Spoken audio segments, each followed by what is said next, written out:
We've got just a few more people joining us here. Thank you for introducing yourselves in the chat.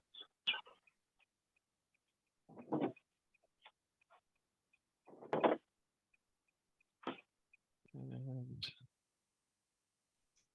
as people keep coming in, I'll keep monitoring and adding them. Let's go ahead with introductions of the panelists today. Our guests include experts from community development corporations, community development financial institutions, state and federal agencies, and universities, supporting minority business enterprises and leading institutions. First, we have Tammy Hall, Director for the North Carolina Office of Historically Underutilized Businesses, often referred to as the Hub, and Assistant to the Secretary for Hub Outreach. Wilson Lester, co-founder and managing partner of Partners in Equity North Carolina. Roberta McCulloch, Senior Vice President of Institute Capital, often referred to as ICAP. Phil Barnhill, Executive Vice President of East Greensboro Now. And Dr. Jonathan Q. Morgan, the Albert and Gladys Coates Distinguished Professor of Public Administration at the UNC School of Government. Again, we're going to have people trickling in here with 105 registrants. They'll probably be coming in for the next few minutes, but we'll go ahead and get started with our presentations. First up, we're going to have each of the panelists give us just a 2-minute TED Talk about their organizations, about their work, and why minority business enterprises are important. Let's start with Tammy Hall. Hey, good afternoon to each of you, and it's great to see you. We have been in the midst of this pandemic, and I think we've learned how to be virtual and do these types of trainings and information sessions that I hope are quite relevant to what each of you do and can help you to move your business to the next level. I certainly am Tammy Hall, and it is my hope that many of you already know who I am because you are certified, hopefully, through the Hub office. If not today, it is my hope that you will leave here wanting to know more about the work that we do in the state of North Carolina.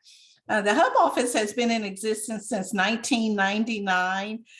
Started out with an executive order under Governor Jim Hunt, and then from there became a part of and codified into an official office with appropriation. And each year we've grown, and under each governor, there's been a special iteration of what each governor would like to highlight and shine from their perspective. And certainly Governor Cooper has done the same in this office. We have conducted our first comprehensive disparity study in over a decade. So of course, the disparity study is what state governments must have to run what we call race-based programs, meaning that disparities exist in state government contracting, and that we can use race as a component of identifying how we can better ensure parity and provide opportunities to minority and women-owned businesses. And so we certainly conducted that study, which took about a year, and it didn't tell us anything that we didn't already know. Disparities exist, and our Black and Brown communities have been at the bottom of the barrel in terms of receiving access to opportunities. And so that gave us the fire that we needed to move forward with doing other types of programs, implementing programs that we felt would move the needle. The Hub office owns certification for the state of North Carolina, so that's a component of service that we provide regardless. We partner with all of our boots on the ground professionals that run other programs in other cities and municipalities to ensure that we're working hand in hand, and we are certifying those that should be certified. And so I am happy to be here. Let me just also mention, recently we acquired the North Carolina MBDA Business Center, which is a technical assistance Center, which is focused on connecting the dots for you to federal opportunities as well as state and local opportunities. So happy to get into more of all of this, but certainly it is my hope that Hub Nation is on board today. If not, let's hope that you become part of Hub Nation. Thank you. Thank you so much, Tammy. Wilson Lester. Hello, everybody. Again, my name is Wilson Lester. I have the pleasure of being the co-founder and managing director of Partners in Equity. We are a private equity fund that is housed in the state of North Carolina. Through our first fund, we were able to raise $7.5 million+ to invest in the acquisition of commercial real estate by Black and Brown business owners across the state. We have finished that fund and are currently raising an additional fund that will continue to do that work throughout the Southeast, and are really excited about that. My work has been centralized around helping support the growth and scalability of Black-owned businesses in our state and beyond, and very fortunate to also be the founder of the Access Center for Equity and Success in Winston-Salem that strategically partners with private and public developers that are working on projects to help them with their supplier diversity pipeline. So great to be with you all. Thank you so much, Wilson. Roberta McCulloch. Thank you, Stephen. And good afternoon to everyone. As Stephen mentioned, my name is Roberta McCulloch, and I serve as the Senior Vice President of Operations for Institute Capital, which is the lending arm and a certified community development financial institution of the National Institute of Minority and Economic Development. Our charge as part of one of the newest centers really of the Institute as of June of 2020 is to lend to diverse markets and those other communities of need in terms of and through small business lending and affordable housing development lending. Our focus is to prayerfully alleviate and move the needle of those things such as poverty and under housing or unaffordable housing for individuals. Our particular region is a 5-state region. We lend in the Carolinas, Virginia, West Virginia, Kentucky, and then the DC metro areas. Those areas that I mentioned are growth areas for us. And we are very excited to have that same footprint as other programs that we have. Now, just a bit about the Institute very briefly, is that the Institute houses 4 SBA supported women's business centers, as well as a small business transportation and resource center, which is a division of DOT. So under the umbrella of the Institute, we can help a business from beginning to end, to start your business, to be trained up and how to run your business, to scale it, and then ultimately to fund it. And then through our PI Center, of course, focuses on the data and policy and research, and they are huge in helping us really tell our story in a way that it should be told through data and other types of visualization. So very happy to be here. Thanks, Roberta, for the plug for the Research Policy Impact Center. Next up, we have Phil Barnhill. Good afternoon. My name is Phil Barnhill, and I am with East Greensboro Now, which is a nonprofit community development corporation. Our organization has been around just under 25 years now, and our focus is really to improve the quality of life and drive new investment in the eastern part of Greensboro here in North Carolina. East Greensboro has historical significance as it relates to our African-American population. And when we started as an organization, our focus was a lot narrower geographically to an area of East Greensboro that was really the heart of East Greensboro, which in the 20th century was the focal point in terms of Black economics, everything from entertainment, education, retail business, and then probably early 70s, that term urban renewal became familiar to us and really had a negative impact on the community. And so as the organization began, it was really to partner with the city of Greensboro to address the disparities that resulted. We've since expanded our territory, if you will, to all of East Greensboro, which has a constituency of right around 100,000 people. Our focus in terms of how we break down our work falls into 4 areas. One, of course, economic development. The second is community development as we work in some targeted neighborhoods. 3, affordable housing, where we are a developer and owner of single family and multifamily affordable housing projects. And then the 4th area is minority entrepreneurship. And specifically within entrepreneurship, there are 3 things that we do. One is early stage training for minority entrepreneurs. We've been doing that for probably about 20 years or so, really working with folks as they're getting started, when they have an idea, or maybe they've been doing something on the side, but to really hone in on the business planning process so that businesses can sustain themselves and then scale and go beyond that. We also do one-on-one consultations at no cost. So we're a part of ecosystem here in Greensboro of resources that can assist existing businesses, folks inquiring wherever you are in that business life cycle, to assist you or guide you to other resources and help you, particularly with strategic planning as you grow.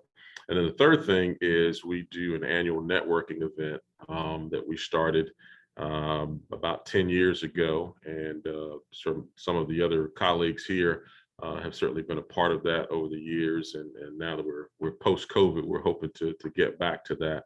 And the purpose of that event is to expose our local minority firms throughout the region to potential contracting opportunities and key relationships to grow and expand their businesses.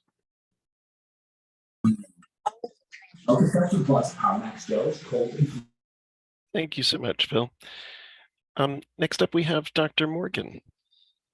Greetings, everyone. I'm Jonathan Morgan. I'm on the faculty at the School of Government at UNC Chapel Hill, where I teach and conduct applied research and advise public officials and economic development professionals on various economic development issues related to strategy, incentives, strategic planning, and so forth. I started my career in North Carolina in the mid-1990s at what was then the North Carolina Institute of Minority Economic Development, where I was focused almost exclusively on these issues around minority and women-owned business development. Over the course of my career, though, I have broadened my research and focus of my work to encompass economic development much more broadly. The minority business development piece continues to be an important strand of the work related to economic development. And I will say that in the last couple of years, in the aftermath of the George Floyd killing and the racial reckonings that have sort of taken place around the country, minority business development has come back to the forefront of the conversations in the economic development spaces. And I'll share more about that during our time together this afternoon. But I serve on the board of directors of the International Economic Development Council, and we have created a committee to meet monthly to talk about racism and economic development. And I can tell you that the minority business development piece is just at the forefront of those conversations. So I'll share more about that as we proceed. Thank you so much. We'll have 3 rounds of questions, starting with a problem statement. What are the current issues facing minority business enterprises? What are the barriers that they face? What are some of the challenges in getting loans, in getting contracts? These questions will be kind of popcorn. I don't mind if folks want to interject and interrupt. It's a conversation between the panelists. For those of you in the audience, please put any questions you might have in the chat box, and I'll collect those for the Q&A session following each of the 3 rounds.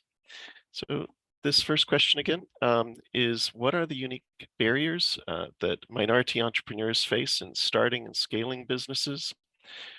What do MBEs have to do to get access to capital? What are the challenges that we see in promoting Black and brown businesses? Anyone can jump in. Well, I will start. So thank you so much for that question. And I feel like it is right solidly in my lane. So I've been in this particular industry in the CDFI world and banking for over 30 years. And I don't know if this is good news or bad news, but it's factual in that the things that I have seen Black and brown businesses lack has not changed over the years, in that we've all heard this before, the access to capital still remains the primary issue in businesses being able to grow and scale.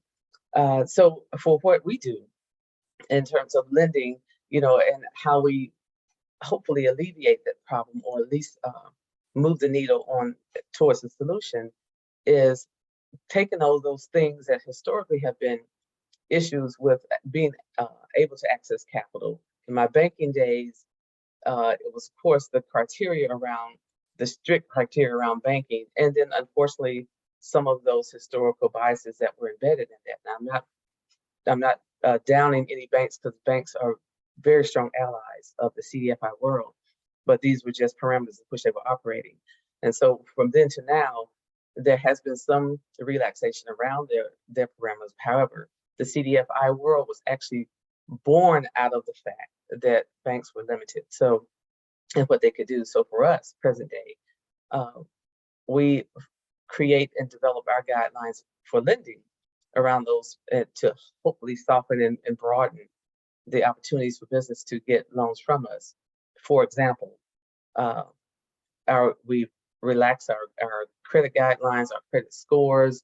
We have flexibility around things that may not be necessarily within the general guideline for lending. And our outreach is towards those communities that we know need services and need resources and need someone to go to, a lender to go to that understands that circumstance. And then I mentioned earlier that the Institute also houses four women's business centers that provide services to not only primarily to women-owned businesses who are starting and growing, but to diverse populations as well, to provide technical assistance and other education to help people start, grow, and scale their businesses. So that's the tip of the iceberg of what we offer.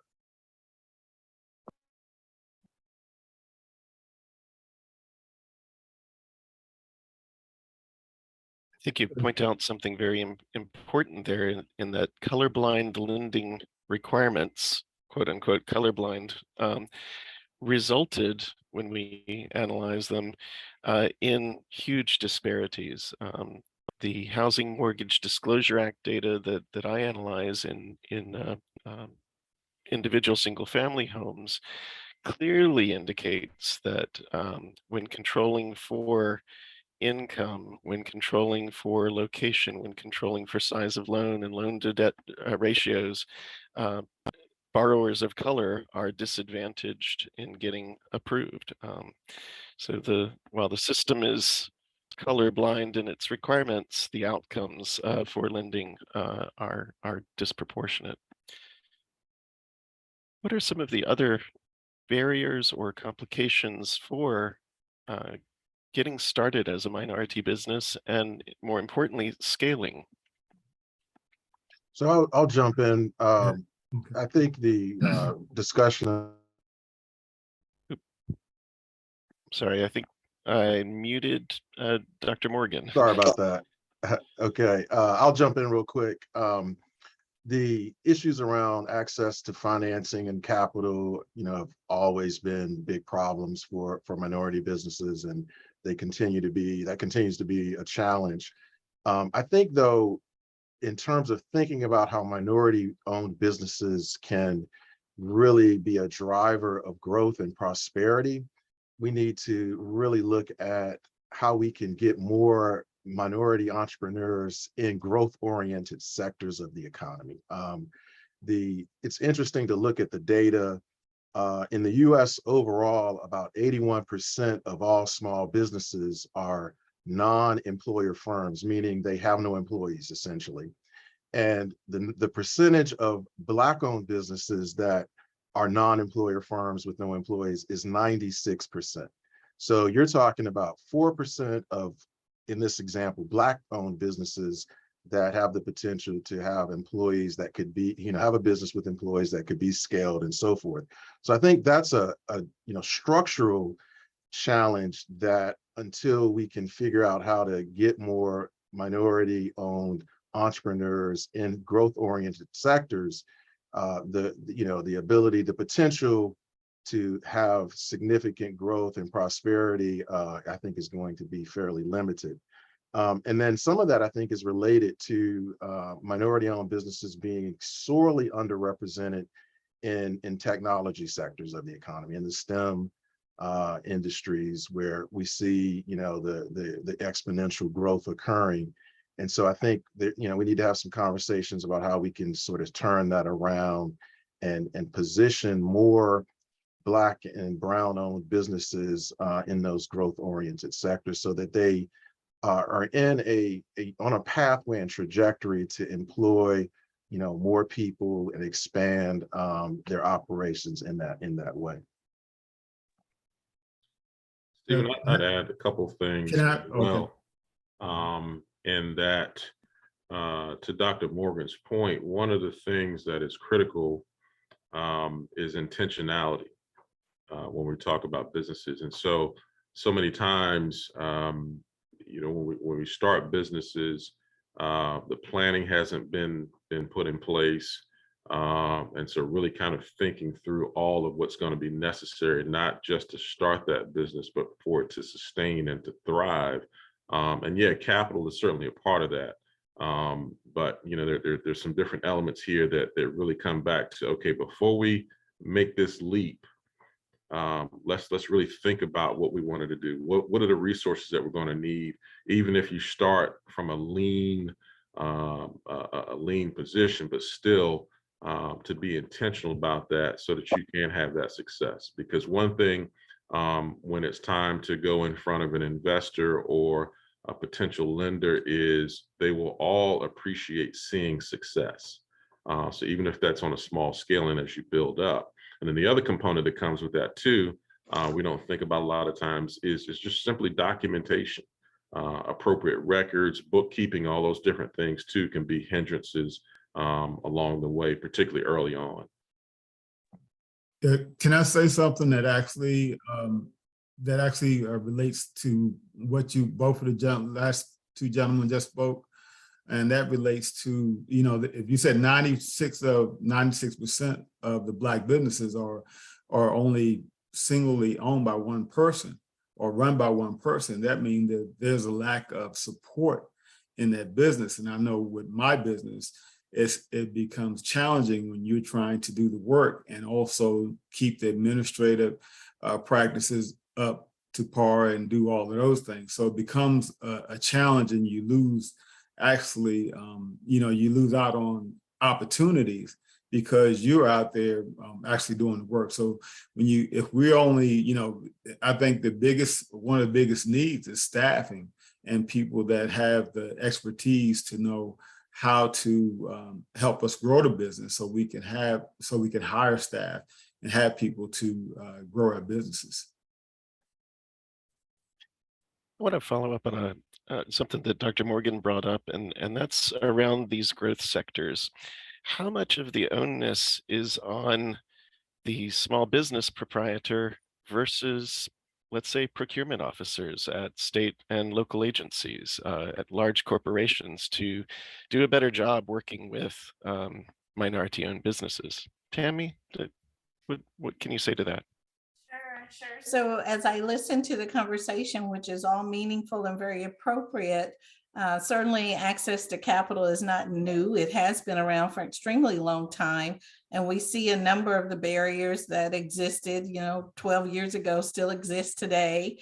And, what I would say to business owners is, yes, it requires you to do quite a bit of research, understand who your competitors are, understand what it is your service level does to differentiate yourself from who your competitors are. You should know, who's in the market with you, who's in the space, and then what can you do in a better performance in terms of a performance, what can you do better? Always, under promise, over perform. That's what I think about.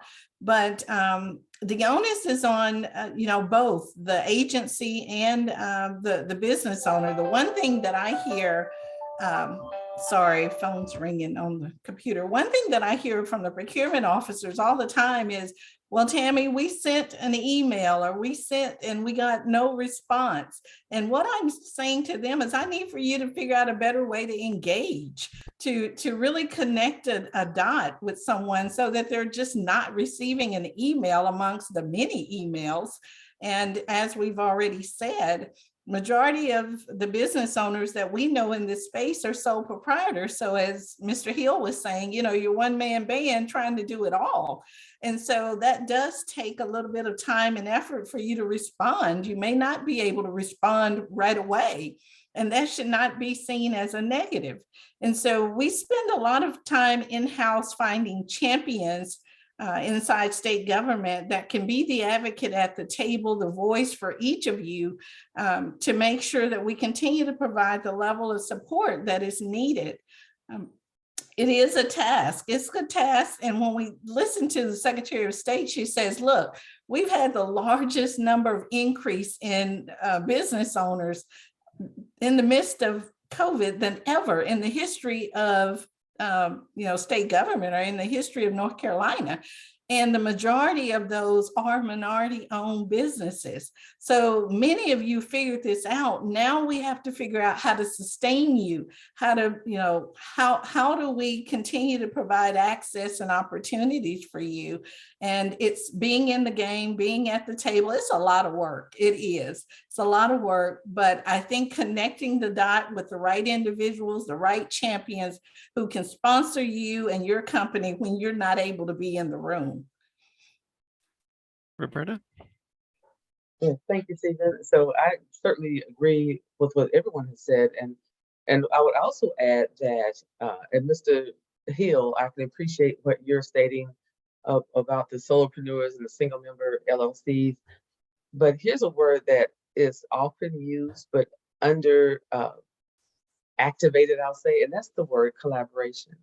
When you connect with another business that complements your services, and you look at some of these contracts that the state has or the federal government has, you may be able to achieve a win on those particular contracts if you collaborate with other businesses. Now, as Tammy just said, it requires work. You're going to have to show up in places where other businesses are, in other events where there's networking involved. You have to put yourself out there. You're not going to grow your business from your living room. So you have to really put yourself in places and stretch yourself, because some people just are comfortable and like, okay, yes, I'm just this single member LLC or what have you, but it's amazing what you can do together. And Tammy can speak. I'm certainly not an expert on contracts, but Tammy can certainly speak to that. But that's what I would suggest. I experienced something at our conference we recently had. This institute has an annual conference, an executive networking conference. And at one of the sessions, there were two women-owned businesses, and both of them were ready to grow their business, and both of them were in need of an administrative assistant. Neither one of them could afford to pay someone full-time, so they literally collaborated to say, okay, we're going to go and find one together. We're going to both pay half this person's salary. that's going to help these businesses grow. So it's about thinking outside of the box that you may have placed yourself in, and just saying what your needs are. Nobody's going to know what you need unless you say so. So I think that collaboration, I mean, in the truest sense, is a great way to grow your business. The innovative and compelling solution to some of the problems of scaling. Wilson, what about in your sector? When you have clients, what are their challenges in purchasing commercial properties and scaling their businesses? Thank you for the question, Stephen. You know, I want to add a couple things to this conversation and tackle that question head on. I can't agree enough with what Tammy said about sponsorship in rooms that you're not in. You have to be building relationships, meaningful relationships with people that are deep, and you have to be selective about where you spend your time to create those relationships that are going to materialize in having that sponsorship in other rooms. There's no credibility better than having people being willing to lend their reputation on your behalf in those spaces. I also just, you know, this may be a little bit in the weeds, but, you know, more on the technical assistance side. But one of the things that we have to do that Dr. Morgan pointed out, you know, our businesses are service-based and not always in the technological space. But there are things that we can do related to that to help ourselves show up and scale. And it could be as simple as this. The most important thing to any relationship, collaboration, or Roberta, as Roberta pointed out, is communication. Automate your email. When you're working on a project that's going to take you away from that computer, put an automatic response on there that says, hey, I'm in the middle of a project. I'm going to respond at this time, and develop some standard operating procedures that'll help you follow up on that information so that you're staying in contact with those folks. Yes. You said the oil change too? Yep. The thing that I would say is most important for the folks that I come in contact with in this space of acquiring commercial real estate, it is not like purchasing a home. And particularly for our business is we're not lenders. You know, our name of our company is Partners in Equity. We are partnering with folks to help provide them what really looks like down payment assistance so they can acquire the property that they need, and helping folks understand what equity is and what equity means. That goes back to Dr. Morgan's point again. Our businesses are showing up in a space that don't often see this kind of investment the way a technology firm would, or the way a business that would take on venture capital would, where we're showing up as PE or private equity, which is neither of those things, specifically for a purpose that's not going to dilute your ownership of your business. Because, right, we're just helping support the acquisition of real estate and only interested in the real estate. And all the rest of the factors are solely contingent upon you. And I think that, you know, the thing that we have to do as business owners is we've had a circle conversation today about how access to capital has been a conversation, but we have to start talking about what types of capital are out here for our business, and when is it the appropriate time to seek these different types of capital. Does debt make sense? Taking on a loan, right? Does a line of credit make sense? Access to capital when I need it? Does, you know, and you can put that in the credit card space also, short-term purchasing power, or do I need equity so that I can begin to hire employees and integrate systems and enterprise systems that are really going to help my business perform on a more robust level? Or for our purpose, does it make sense to stop being a tenant and becoming a tenant owner, where I'm transferring that rent payment into a wealth creation opportunity for me, and I begin to build that in my repertoire? So I think that it's extremely important for business owners, and for those of us that support business owners, to begin to lift the veil on the different types of capital that exist in the space of access to capital, and really make sure that we're educated on it so that when we see it, we understand what it is, and we can begin to think about the timing of when it's important to engage these different kinds of resources.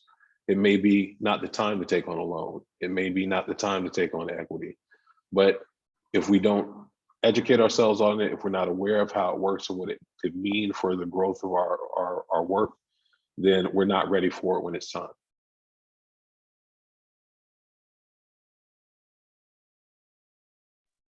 Wilson provides us with a really good segue into our next round of questions, which is, what are current actions being taken by state, federal, local agencies, organizations such as East Greensboro Now, and Partners in Equity, ICAP, to really increase the support, the funding, and the number of minority business enterprises, particularly in those growth industries that Dr. Morgan mentions.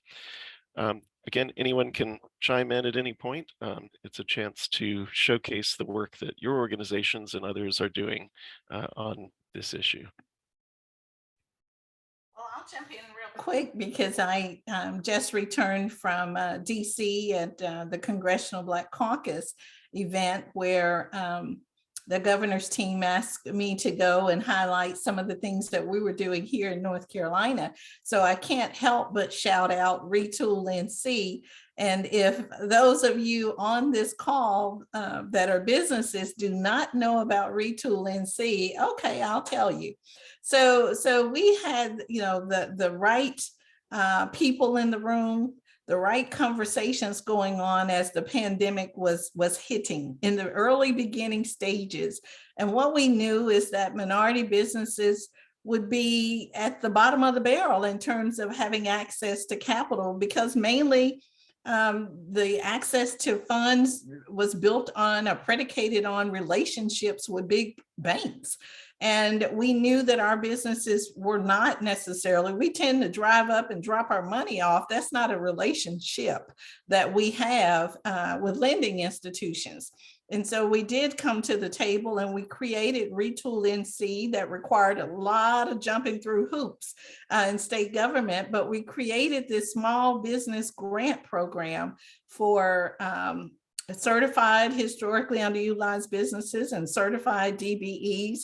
And then we found the right partners in the Institute, the National Institute, and Carolina Small Business Development Fund, who could partner with us to administer and get this money out to businesses quick. And I tell you, the fund, you know, there were not a lot of, you know, requirements, because we already knew that everyone was being hit extremely hard. And so the grants were anywhere from $10,000 to $25,000. And as we talk about access to capital, we knew that long-term it was not sustain you, but we thought that it would help you keep the doors open a little while longer. And then afterwards you could determine if, you know, what lending institution you needed to really develop a relationship with. And so we started out with right about $12 million. And I will tell you, here we sit today and we have dispersed over, Roberto, I want to get this right, about $39 million out to historically underutilized businesses.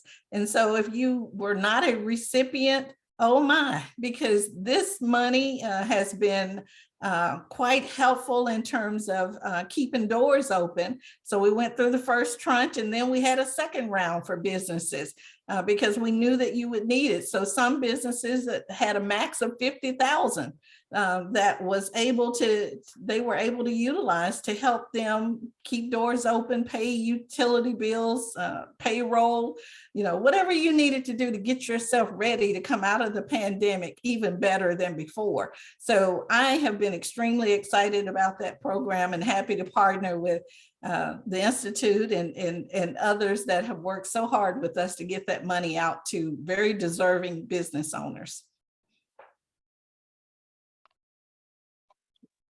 And Stephen, I can add, thank you, Tammy. It's been, you know, it's been an inordinate amount of work, but you know, it's definitely rewarding to know how many businesses have been funded. One of the things, to shift a bit, that on a federal level that the CDFI fund is doing and has done is for those who don't know, the CDFI fund, which the CDFI again stands for Community Development Financial Institution, there's a fund that is under the U.S. Treasury Department that actually enables CDFIs like ours to apply for funding most times on an annual basis. Well, our CDFI was a result of a merger in June of 2020 of a CDFI that had been around for 20 some years. So we were able to apply for an unusual round of funding that they just recently created called the Equitable Recovery Program, or ERP for short. And what this program will do is enable us, those qualified CFIs, to obtain funding to expand our lending efforts. Now, we have just submitted our application. Hopefully, all will go well. It takes a while, so we really won't know until next year.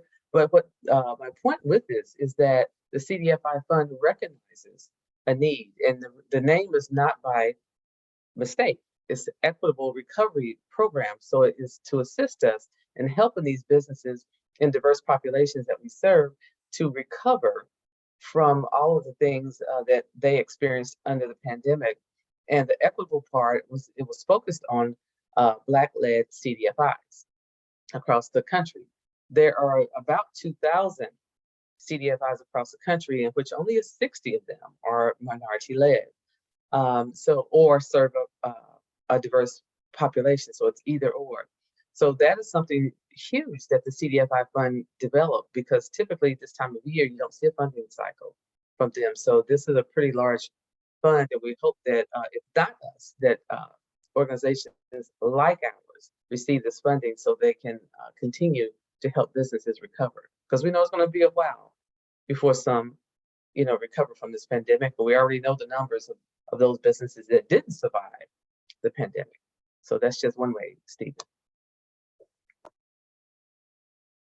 Thank you. And my internet flickered there, so I missed part of the dialogue, but I've designated Talitha as co-host just in case my internet goes out for any reason. What else is being done? Dr. Morgan, from your perspective, kind of in that meta-analysis level, what do you see that's being successful? What are the best practices?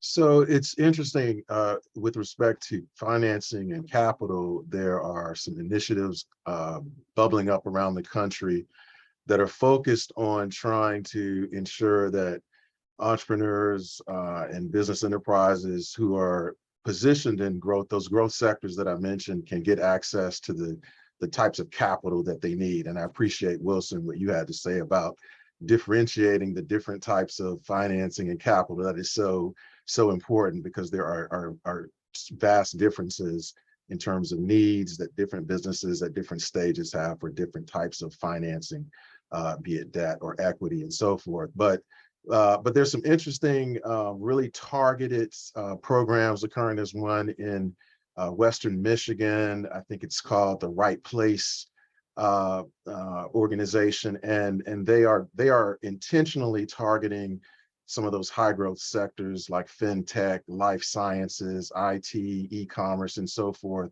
and are looking for entrepreneurs in those sectors. And also, one interesting thing that they're doing is identifying potential legacy firms in those sectors that, for whatever reason, may be about to embark on a transition, are interested in potentially selling the business, and are identifying entrepreneurs of color who could be positioned to take ownership over those legacy businesses. And so, again, thinking about ways to accelerate the transitions so that more entrepreneurs of color are in the right place at the right time, to sort of pick up on the name of this initiative, to facilitate some of this transformation that can possibly occur. And so there are other initiatives that I think are on the cutting edge of really trying to position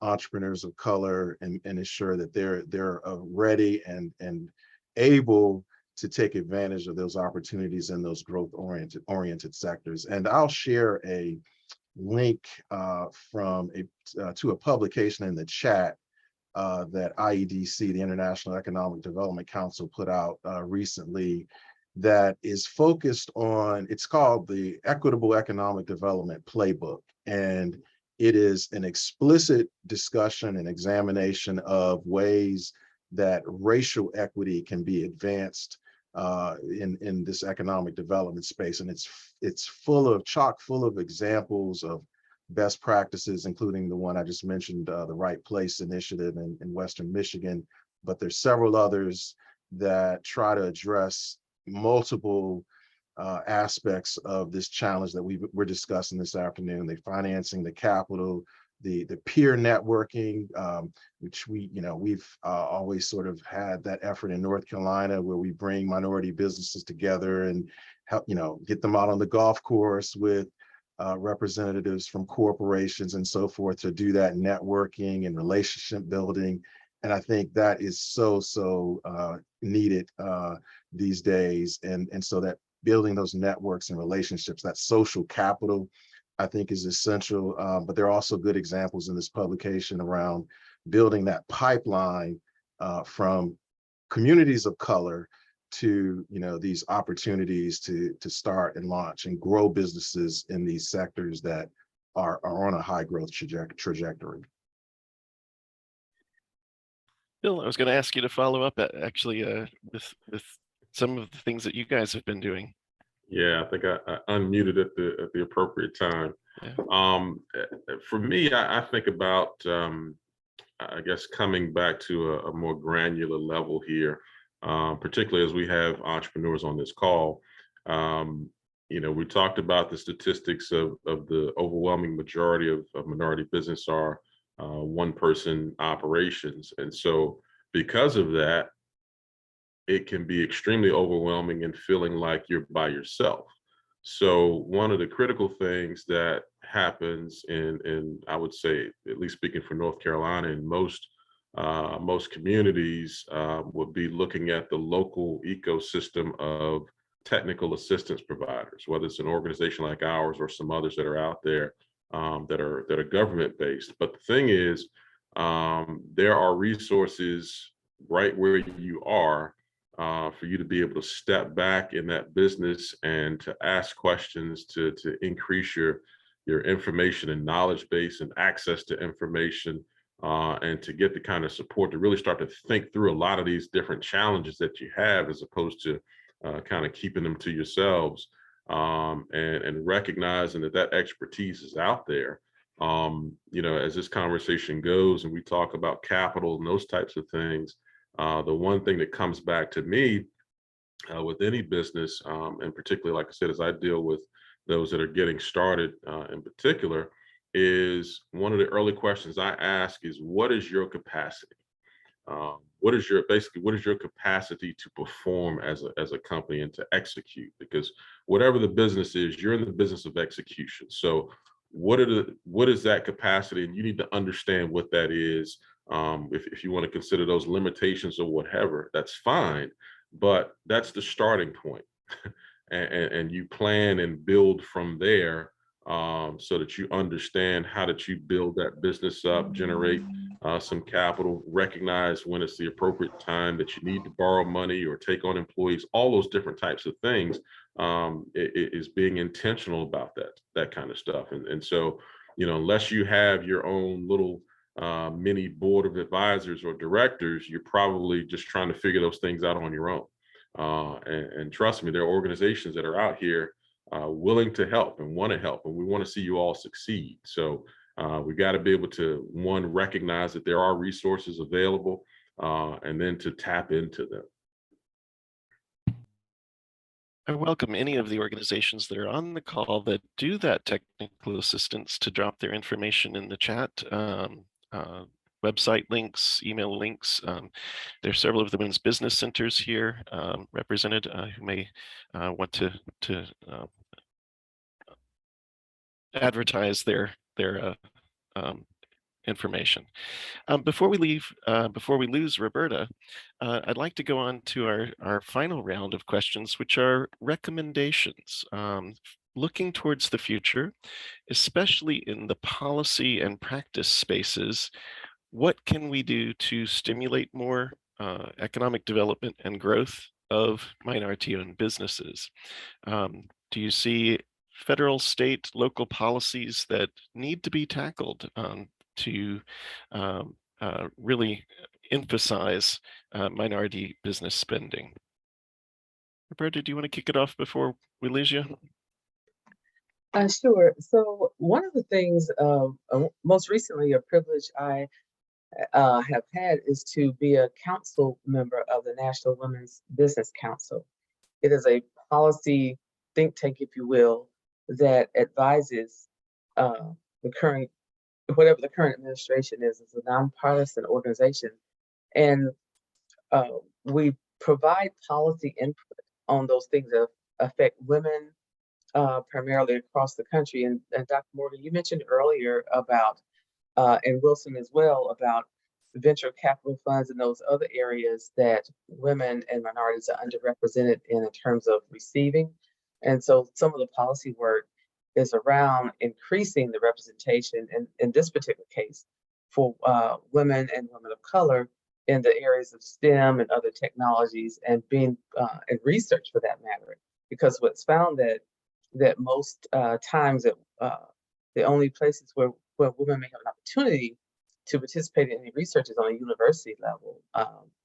So, that's broader, but those things are operating kind of on a policy level. And it starts with policy. Sometimes it does start at the top down as opposed to a local level, and those areas can essentially meet each other.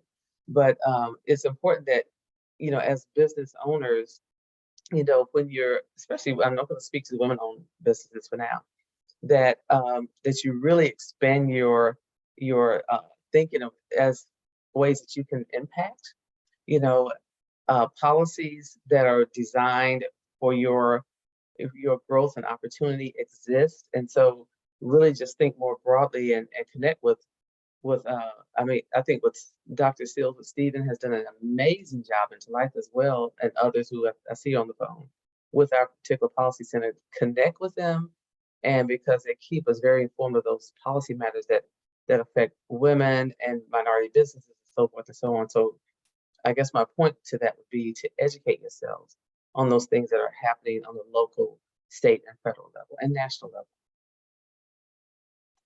Thank you. Tammy, what's happening at the state in terms of policies to promote beyond retool? Right. So policy is really, really important. And we talked about this at the national level because it sets expectations of, what we expect to see regarding our inclusionary efforts for minority and women-owned businesses. In this state, we have been very privy to have on our legislative books legislation relative to minority businesses as it relates to construction. And we have done extremely well in this state. When we talk about construction, our office also collects all the data. We work with all of our agencies. We have 10 cabinet agencies. We have 10 support agencies, 9 Council of State agencies, 58 community colleges, 20 public universities. So a whole host of over 250 agencies that are running the HUB program. And so we've done really good with codifying language for construction, and we typically are at statewide 20% or more. Many of you know our goal state is 10%, which has been on the books for over a decade. So the study definitely said there's more availability. So we're working through policy to increase that goal. But in construction, we've done extremely well, exceeding the goal, and particularly on our larger projects. We've never had codified direct language regarding goods and services where we spend the bulk of our money. We spend over $10 billion in goods and services. That's billion, would it be lots of money spent in goods and services last year. And out of that, we had roughly about 600 million that went to our historically underutilized businesses. Now that's quite well, that's quite a big lump sum of money, but we could do even better. That was about 5.8% and our goal is 10. So no, we didn't reach our goal. So what we knew was we needed to change what our expectations were. So the team came together and we have written administrative rules, which means we will soon have codified in the book, on the books, language that talks specifically to the expectations on our goods and service side. You guys, that is a huge climb. We have never had in the history of state government legislation or codified language that speaks to what our expectations are in goods and services. And we have climbed that mountain. Where we set expectations, we definitely expect our procurement teams and others to follow. So by January, we're hoping to have that language approved in that we can implement throughout the state relative to our goods and services. So it is my hope I'm back here next year talking about how we had over $1 billion in spend for minority businesses because we have changed the language. We've codified, added to policy. And what this also does for us, Dr. Seals, is that it will outlive any of us. So when we leave, the language will be there and it will be an act of Congress for them to change it. So that's what we've been about here in this administration, is setting policy that will sustain the life of any of our time periods. Thank you. That's great to hear. Phil, what about on the local level? I know that you've had a long partnership with the city of Greensboro. How does local politics and policies play a role in small business development? Well, I think one thing as it relates to the city of Greensboro is that it is a high priority in terms of increasing minority participation as it relates to city contracting, and Guilford County has followed suit as well. And so it's always top of mind in terms of as contracts come about. That's one of the first questions: is what's the minority participation look like? And certainly consistently, if the numbers have not been there, those contracts are put back out. And City Council has expressed that minority participation is high priority for them. So they've been consistent in terms of prioritizing that. So I commend them for that. Certainly it's always about supporting the businesses, having companies that have capacity or can build and expand capacity. Again, we've got a pretty strong entrepreneurial ecosystem in Greensboro and in Guilford County. All of us working collectively to support our small businesses and to see them all win, quite frankly. There's no competition there. And so you've got programming from our organization, from our chamber, from our incubators. I mean, there are a number of programs that are around, and everyone is, again, thinking the same way in terms of wanting to support the success of our businesses and lifting minority businesses in particular. I don't know what else I could say about that. Certainly, it's always about more, plain and simple, because the numbers are showing and bearing out through studies and whatnot that we're nowhere near the targets and the participation levels that we should have and could have. But again, we got to build that capacity and just keep working at that. And I would just add to, and it's great, Tammy, to hear about the movement that's occurring at the state level. And Phil, what you're saying about Greensboro, Guilford County is encouraging, and there are other local governments around the state that have strong MWBE offices and coordinators, and they continue to push that work forward. But I would also suggest that we could stand to be more intentional with these other types of anchor institutions at the local level, the universities, both state and private. The hospital systems are huge.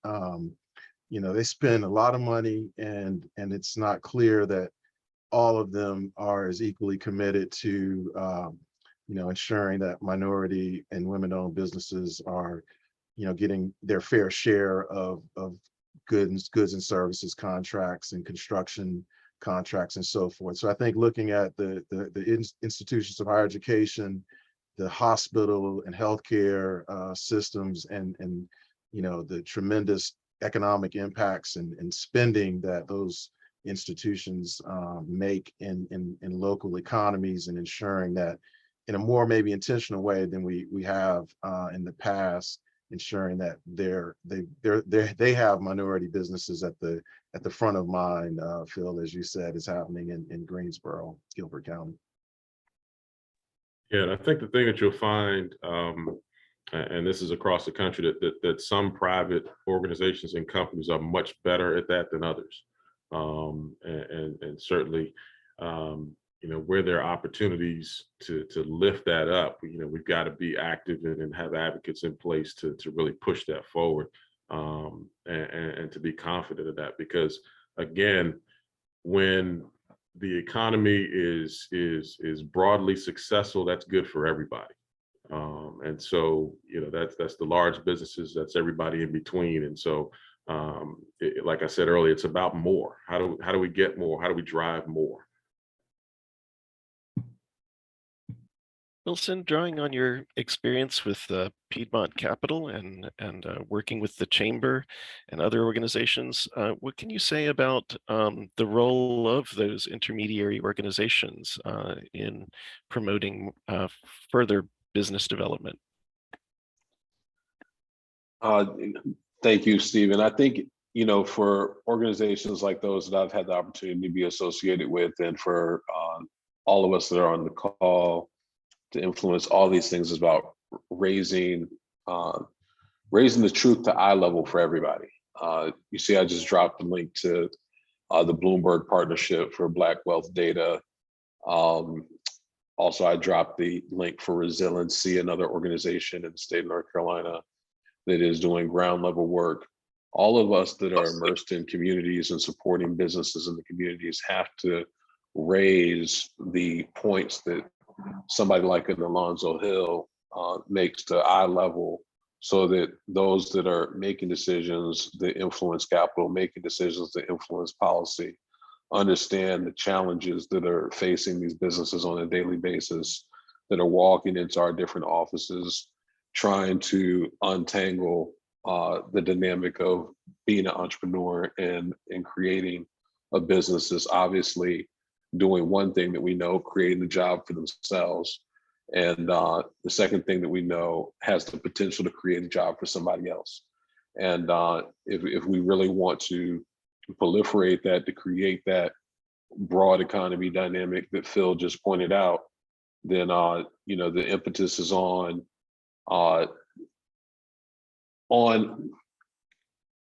authenticity, authentic, I hate to use the term, non-clout chasing, you know, not competitiveness, but collaboration to really promote and secure opportunity and change for the business owners in our community. There's so much validity to the work because of the significance of the disparity for these business owners, that, you know, there's room enough for everybody to attack an issue, everybody to address a concern. So the organizations that are, whether it be a chamber, whether it be a CDFI, a CDC, an incubator, all of us have to aggregate our data and communicate it to those that really hold the purse strings that fund our programs and organizations, whether it be public or private capital, and those that are making decisions, so that you know, when a Tammy Hall goes to DC and engages with the Black Caucus, she knows everything. You know, she has all her partners' data. She knows what's going on. And if she has the opportunity to have that side conversation, she's influencing the outcomes for all of us. I think you raise a really good point about access to data and information. And it's both the numerical data as well as those anecdotal cases that need to be raised up. So often I get questions from other staff members at the Institute about, well, how many, how much, who is impacted by different policy issues. And we find that there's just not a data set on that. It needs to be aggregated from all of the small organizations that are doing the work and percolated up to be lifted up. We're going to move to questions now. And first up is Yolanda Haywood. Yolanda, would you like to unmute and ask your question about bordering areas? Sure. Thanks to everyone for such enlightening conversation today. I found it very helpful in action taking in nature. So my question is, I know that a lot of the conversation has been centered around North Carolina. I just wanted to clarify, does the services, certification, designations, et cetera, extend to bordering areas like Fort Mill, South Carolina, Lake Wylie, et cetera? So I'll jump in and answer. So we do have reciprocity with our bordering states, and that's fairly simple. We also have reciprocity with DOT, with any of our national organizations, NMSDC, WeBank, SBA 8A program. So there are opportunities for others outside of the domicile of North Carolina to also become certified here in North Carolina. Thank you, Tammy. You're welcome. Thank you. That was a great question. Anyone else have questions? Feel free to unmute and chime in.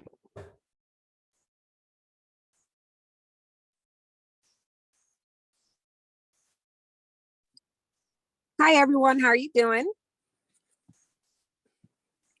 We're Hello. good, thanks. Yeah. Hi, can you hear me? Yes. Yes. I am on my way to the doctor's office for my son, so I won't put the camera on, but I want to give a huge shout out to Wilson Lester, because I have not met you formally, but I owned a technology company by the name of VR Dimensions right before COVID hit. A technology firm that we offered 300 different simulations that felt real, and we did simulations for pilots. And of course, when Governor Cooper closed us down and said the gaming industry or tech industry in that space had to be closed, we were closed for a year, and Piedmont Capital stepped in and provided us funding when no other organization would, because like Lester said, Wilson, when you have a brand new concept, we were the first Black-owned business in the United States to even open up a VR arcade in Greensboro, North Carolina. So it was automatically attacked and said, "Hey, well, it's a great concept." Even though this industry brought in billions of dollars, whether it was Hong Kong, Japan, Piedmont Capital was the first to give us funding to allow us to move to a different platform from a storefront to mobile, and now from mobile to actually changing that to software solutions. So I just want to give a big shout out to Wilson, because he definitely impacted that business and been a partnership with Piedmont Capital. Far as what I do, FM Consulting Group, and all the questions and everything that people brought up in this conversation is so true. One of the things that I found that it's very hard for African Americans in general to do the paperwork when it comes to being a minority enterprise.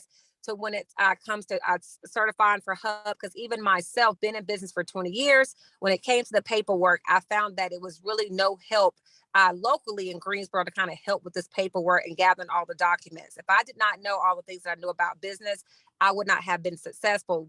And I'm sure other people probably can speak to that. It was not very streamlined, the process was. So I'm just thinking other businesses, maybe they have not done the process because they just don't understand the process, and there's not a real direct approach to doing the paperwork. And just some of the things I'm just kind of pointing out as I walk through the process, because one of the things I'll never ask my clients to do is do something that I've never done before, right? So I could speak to the process and the knowledge, right?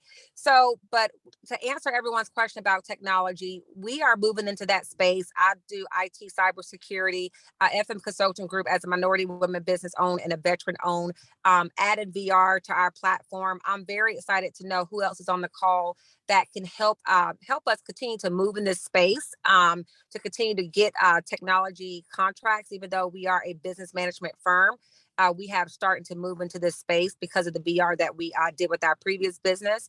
And the other thing about just being a consultant business, like you said, getting other people to be a part of your organization. What I did to be helpful, and hopefully this will be helpful to you guys, is I reached out to a lot of my friends that were consultants and said, hey, I am starting a consultant business. I don't have the capacity to put you on payroll, but I need your expertise. So what I'm going to do is going to do a profit revenue share with you. So as we jump onto these contracts together, you get a percentage, I get a percentage. And that's the way that I started to build my company when you don't have the capital. So when you talk about collaboration, that is so true. And my approach is that's what I've started with my business a year ago was I said, hey, let's do a profit revenue share. I don't have to have everything, like you said, a solopreneur and own my business entirely. I don't mind sharing or breaking bread, as we say in our culture, right? So maybe that's just something for everyone to kind of consider is that maybe do a profit revenue share, do 1099 contractors on your staff. And as contracts come on, have a conversation with them and said, hey, I'm working on things that's coming down the pipeline. This is something that if something comes that's related to your field, I'd love to get you a part of this and kind of go ahead and start building your infrastructure and your team that way, whether it's an advisory board. But I found that to be super helpful and successful for my business as I'm still continuing to grow as a small business. Thank you so much. You brought up so many really important questions. First, who is in the room that provides this kind of support and resources for filling out forms, getting certifications? I'm going to call on Luann for just a minute, since she's the newest Women's Business Center in Greensboro at Bennett College campus. Luann, do you want to say a few words? Sure. Hi, everybody. So to address Fatima, we definitely do that at the Women's Business Center. It's one of the basic functions that we provide in helping small businesses to understand that you don't have to go at it alone, right? So the paperwork oftentimes seems very overwhelming, but then when you actually get into it and do it, you realize it's not as difficult as it may seem. And so with the programming that's going to be developed here at WBCG, those business basics is what I call it, is what will be brought to the forefront. So with our counseling and with, I'm big on collaboration. My colleagues that are here can tell you I've been busy setting up meetings and really getting in the community and speaking with our partners to find out what have you been doing? What can we do at WBCG to add additional support? Because I am truly a champion of women and minority-owned businesses. I have been in this space for 10 years as an entrepreneur, 21 years corporately. So, fear not, hold tight. I am a true New Yorker with a hustle mentality that I'm about doing the work and getting things done. So I have been sitting here making notes about all my community partners that I see here. And I'm like, okay, emails are coming because we have to now intentionally do the work amongst ourselves, right? Because we have to set the example of what collaboration looks like. We can't only just tell you about it. We got to show you what it looks like. Even though many of us may overlap in the services that we do, we each have our own individual strength. And that's the important piece to understand when it comes to collaboration. It's not about dimming your light as a business owner. It's about amplifying the strengths of each individual business, bringing that together to achieve a common goal that will help collectively to help you all move your businesses and in the essence of gaining the experience that you need on paper so that you can now move into a space of, well, we're ready to scale. We want to do X, Y, and Z. We want to work with Wilson Lester. We want to work with Phil on certain things. But in order for organizations to step in on your behalf to really help you and put you in position, you got to be ready to do the work. And so I look at WBCG, we're an anchor. right? We're bringing all the resources. If you didn't know, we're here to help you fill it. And if you don't know, and if we don't know, well, it's now my job to reach out to the different community leaders to really find out what really needs to happen. And I think it's just a matter of changing your mindset as a business owner, understanding that you cannot do it alone. You may have to start off that way, but you should always be of the mindset that it should be a we. And that we is if it's a collaboration, if it's finding someone part-time, but you've got to also speak up. I like to say closed mouths don't get fed. People cannot help you if you do not say what it is that you need. You need to remove the shame of questions. You need to remove the shame of not knowing. We want you to come. I want you to come not knowing. I want you to come afraid. I want you to come unsure, because that is what we are here to do. We are here to support you as a united front. You know, just like how they say in a relationship, nobody has to know that we just were arguing and yelling at each other in the car. But when we get out this car, we're going to hold hands and we're going to show up united. And that's what needs to happen. And I hope with the energy and the mindset and the vision, I'm a big visionary, right? With what I'm planning to bring, you know, to the county, you will see those changes start to happen. And I would like to also say, since we're the owner of the certification process, it really is not that difficult. As I was in corporate world, I too became Hub certified, but I get it. If you've not done the process before, it can be a little intimidating.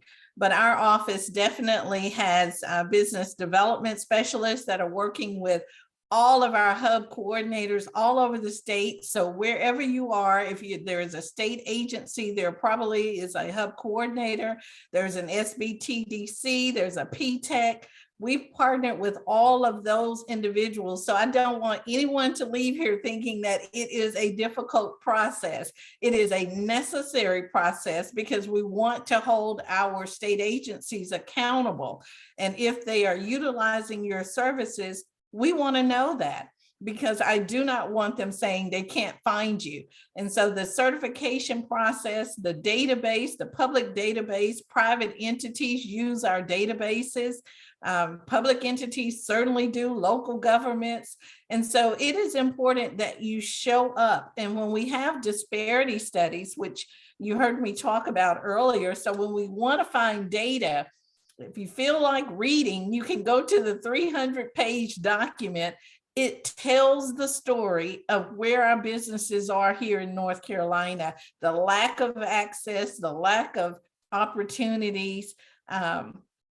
It's all there and available, but it's important for you to show up on the table. Miss Harris used to always say, if you're not at the table, you're on the menu. We don't want any of our businesses to be on the menu because we want you to show up. So we're happy to walk you through the Business Development Center in the Research Triangle Park. That's what they do, along with all of our partners on here. So there is enough in terms of resources available to help walk you through that certification document and get it done. So I look forward to working with you.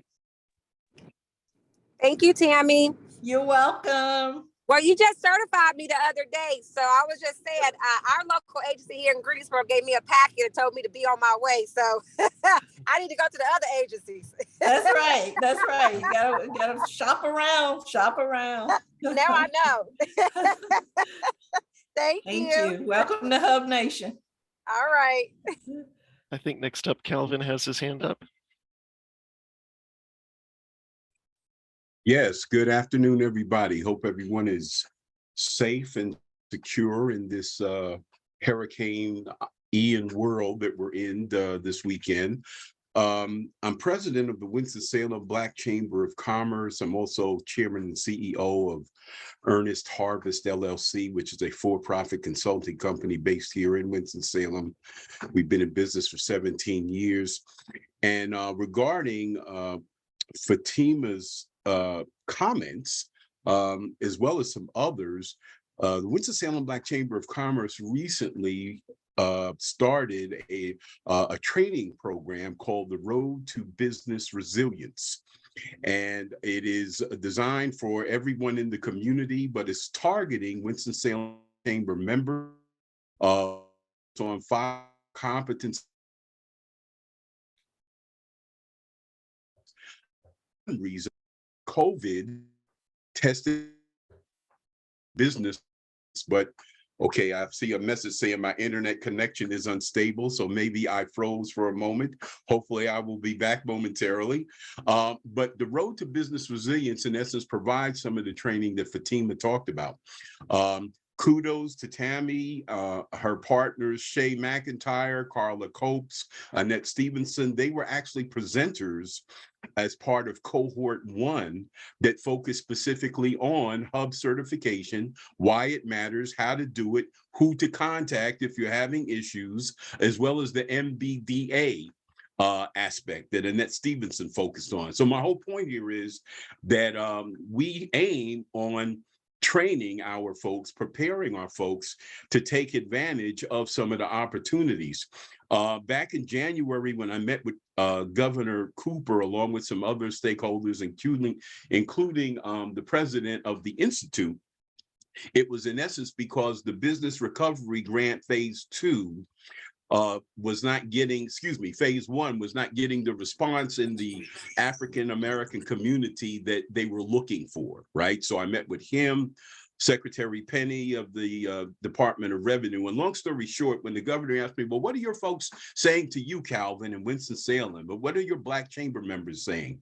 And what I said, quite frankly, is it's wonderful that we're hearing about funds being available. We're hearing about deadlines. But what we need is the preparation to be able to take advantage of them. So when it comes to bookkeeping, where you have to prove, that you lost 20% of your revenue, if you're still doing bookkeeping by receipts in a shoebox, you could be a little challenged to provide that information in a timely fashion.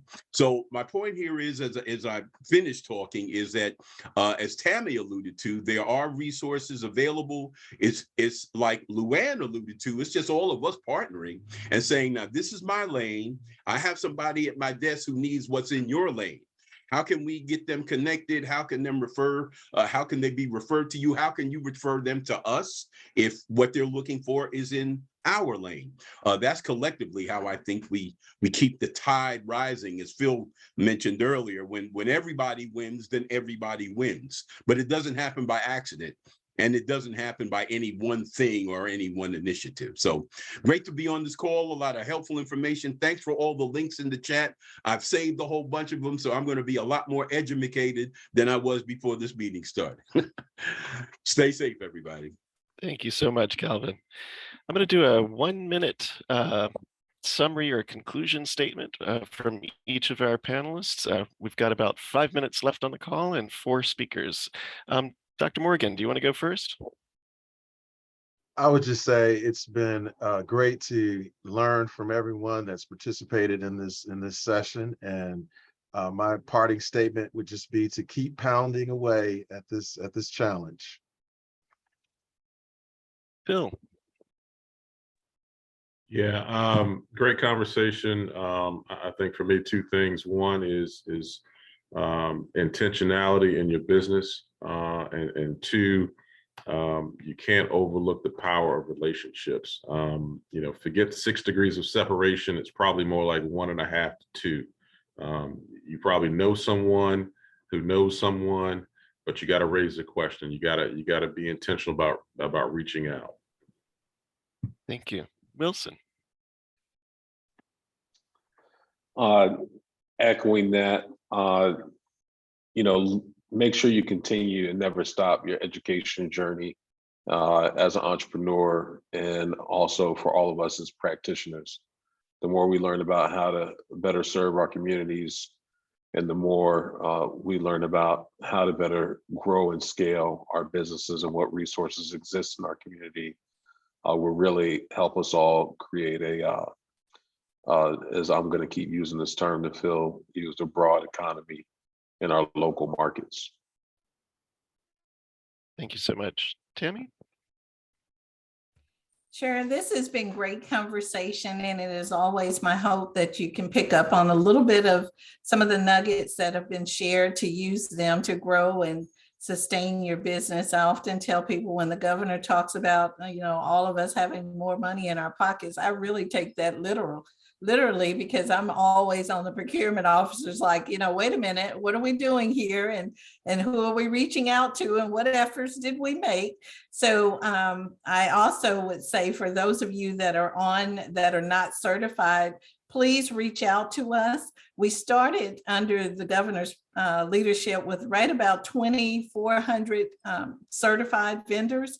We now have over 6,000. It is my hope we can get to 10,000. We have 180,000 in this state. So there are many, many more businesses. There is a lot of state government opportunities going on. And I want each of you to have a little bit a piece of that pie that we have out there. It's all of our dollars. It's all of us are taxpayers, and we all deserve a seat at the table. So thank you for allowing me to participate.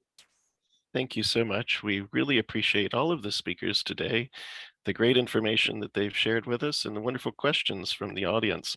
I'm dropping in the chat my email address. If you have any materials that you'd like to share with the other people who were on this call, please send them to me. I'll aggregate them and send them out early next week to everyone else. I'll also send a link to the YouTube channel where you'll find this recording. Probably first part of next week, we'll have that posted and ready for sharing.